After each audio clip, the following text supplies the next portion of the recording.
आपकी 9 सूत्री मांगों में चतुर्थ वर्गीय कर्मियों की भी मांगें शामिल है। उनकी क्या मांगे हैं विशेष रूप से? देखिए, चतुर्थ वर्गीय कर्मी हमारे समाहरणालय में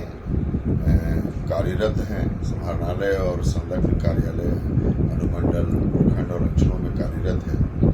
और इसके लिए ये समाहरणालय संवर्ग की जब नियमावली 2016 में बनी तो उसमें स्पष्ट रूप से इस चीज को इंगित किया गया कि इनके लिए इनकी प्रोन्नति के लिए 15% पद समाहरणालय संवर्ग के लिपिक वर्ग में आरक्षित किए गए सरकार के द्वारा। लेकिन एक व्यवस्था दी गई है पूर्व से कि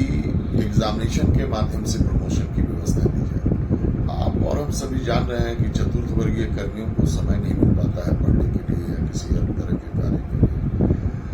और दूसरी चीज ये है कि बिहार सरकार में भी ये व्यवस्था थी कि अगर लंबे समय तक एग्जामिनेशंस नहीं लिए जाएं तो ऐसी स्थिति में सरकार जो है इनका प्रमोशन जो है वरीयता और योग्यता के आधार पर तृतीय वर्ग में करेगी। लंबे समय से 2000 झारखंड राज्य के गठन से लेकर अब तक मात्र एक बार एग्जामिनेशन हो पाया है और वो एग्जाम में मात्र 2 लोग क्वालिफाई किए हैं। अब आप समझ सकते हैं कि एग्जामिनेशन के माध्यम से प्रमोशन की व्यवस्था तो हो नहीं पाई है। तो इस तरह की समस्या बिहार में भी थी और बिहार के द्वारा जो है इस 2022 में ही बिहार सरकार के सामान्य प्रशासन विभाग के द्वारा अपनी अधिसूचना संख्या 19/231 16/10/2022 के द्वारा यह व्यवस्था दी गई कि निम्न वर्गीय लिपिक के 85% पद सीधी भर्ती से भरे जाएंगे और 15% पद समूह घ से वैसे कर्मी जो लिपिक के पद पर नियुक्ति की अर्हता रखते हों से बिना किसी परीक्षा के वरीयता क्रम से भरे जाएंगे, वरीयता और योग्यता के आधार पर भरे जाएंगे। बिहार सरकार के द्वारा भी इस चीज पर विचार किया गया है। पहले भी 1985-86 में भी इस तरह के नियम बिहार में थे और झारखंड हमारा चूंकि बिहार से ही अलग हुआ है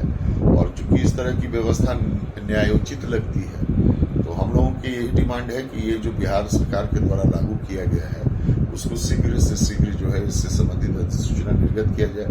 इससे किसी तरह का वित्तीय भार जो है वो सरकार के ऊपर नहीं पड़ने वाला है, क्योंकि ऑलरेडी ये